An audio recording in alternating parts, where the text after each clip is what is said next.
Hello guys, in this video I'm just going to explain how to change your name, username in COD, okay?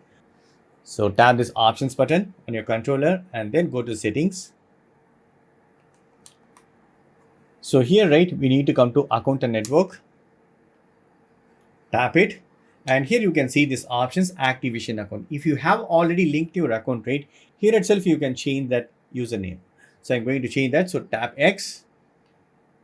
So this is the display name, okay? If you want to change it, right, you can easily change it. And this is your mail is associated. If you forget, right, you can use that. So what you need to do is simply, right, you need to tap this change display name.